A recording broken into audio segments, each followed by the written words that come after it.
नीचे लागास लागास ना फ्रेम लागास ना এবার দিকে একটি গ্যাস এই যে মনে এই যে মনে হাতে না ঘুম করে নামো ওই হাতে কিন্তু একটা তুলছি কেন কাজ করছে মাননীয় মুখ্যমন্ত্রী তিনি নিজে তো ব্যাপারটা নিয়ে যথেষ্টভাবে তার উদ্বেগ প্রকাশ করেছেন এবং পুলিশ প্রশাসন কাজ করছে। আমাদের বিশ্বাস যে নিশ্চয়ই যারা মাথা আছেন পেছনে আছেন তাদের তারা উপযুক্তভাবে তাদের ধরা পড়বেন এবং সেগুলো পুলিশ প্রশাসন দেখছে। পিছনে বড় মাথা থাকতে পারে ও বলেছে ওর মনে হয়েছে স্বাভাবিকভাবেই মনে হবে যে কাউকে ভাড়া করে তো কেউ নিয়ে এসেছে, কেউ তো ভাড়া করেছে, সে কেউটাকে খুঁজতে হবে, পুলিশে খুঁজবে। এরা তো ভাড়াটে বলে যা আমরা শুনছি সংবাদ মাধ্যমে, পুলিশের তদন্ত আরো পরিষ্কার হবে সেটা, কিন্তু যদি ভাড়াটে হয় তাহলে কেউ তো ভাড়া করে নিয়ে তাদেরকে খুঁজবে।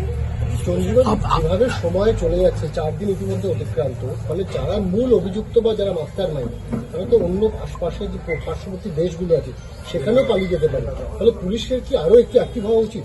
না, পার্শ্ববর্তী দেশ কি হবে আমি জানি না, কিন্তু পুলিশ যেখান থেকেই হোক আমাদের পুলিশ প্রশাসন যথেষ্টভাবে তারা নিজেদের সজাগ রেখেছে বলে আমাদের বিশ্বাস, এবং আমাদের চৈতালিও বিশ্বাস রাখে যে নিশ্চয়ই যে অপরাধী সে ধরা পড়বে।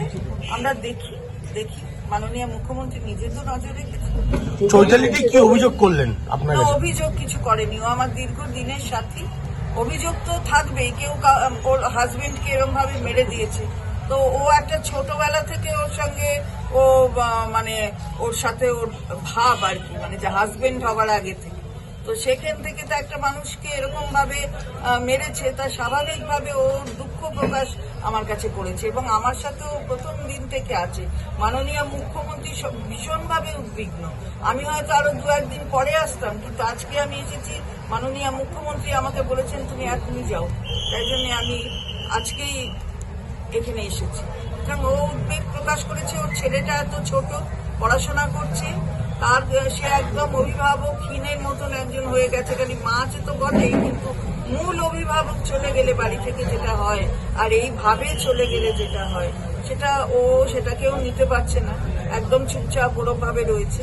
তো দেখে কি বলবো, একটু বলার কিছু নেই, কিন্তু নিশ্চিতভাবে বিশ্বাস রাখি যে যারা করেছে তারা উপযুক্ত শাস্তি পাবে এবং ধরা হবে। নিরাপত্তা সরিয়ে দেওয়াটা কি উচিত হয়েছিল পুলিশ প্রশাসন? মুখ্যমন্ত্রী নিজেই বলেছেন যে নিরাপত্তা ওর সরে গেছে, সেটা মুখ্যমন্ত্রী তার উদ্বেগ প্রকাশ করেছে। আমি জানি না কেন পুলিশ প্রশাসন সরিয়েছে, কার কথায় সরিয়েছে, সেটা নিশ্চয়ই আগামী দিন সব প্রকাশ পাবে। কথা উঠে আসছে, দ্বন্দ্ব গোষ্ঠী কোন্দলের কথা উঠে আসছে। আমি জানি না গোষ্ঠী কোন্দল টন্দল জানি না, কিন্তু যদি কোথাও কেউ কিছু করে থাকে, সে যেখানে যে গোষ্ঠী যে হোক না কেন, অন্য রাজনৈতিক দল হোক, সাধারণ লোক হোক কিংবা গোষ্ঠী হোক, ধরা পড়বে। অপরাধীর কোনো জাত বর্ণ এসব থাকে না, শ্রেণী থাকে না, অপরাধী, সুতরাং সেখানে সে ধরা পড়বে এবং তার উপযুক্ত শাস্তি হবে। তিনি নিজেও বলেছিলেন যে পিছনে কোনো রাজনৈতিক বড় মাথা থাকতে পারে, আপনি সেটা মনে করেন? না, অবশ্যই কিছু না কিছু তো থাকতেই পারে, সেটাই তদন্তে উঠে আসবে। কারণ এই যে আমি প্রথমেই বললাম, যদি কাউকে ভাড়া করে নিয়ে আসে পাশের রাজ্য থেকে, তার মানে কেউ তো করেছে, তাহলে নিশ্চয়ই কেউ আছে, সেগুলো দেখবে পুলিশ, সেটা আমি বিশ্বাস রাখি। দলের মধ্যেই সেটা কিন্তু আমি তো আগে থেকে বলতে পারবো না, আমি তো অ্যাস্ট্রোলজার না, পুলিশের রিপোর্ট কি আপনাকে দেওয়া হচ্ছে? যে পুলিশ না, আমি কিন্তু পুলিশের রিপোর্ট আমাকে পুলিশ দিতে বাধ্য নয়, পুলিশের রিপোর্ট যা যা দেবে তা মাননীয় মুখ্যমন্ত্রীকে দেবে। সুতরাং পুলিশ নিশ্চয়ই সেটা খুব সচেতন এবং সজাগ হয়ে কাজ করবে এবং করছে, এটা আমার বিশ্বাস, কারণ তাকে রিপোর্ট করতে হবে মাননীয় মুখ্যমন্ত্রী।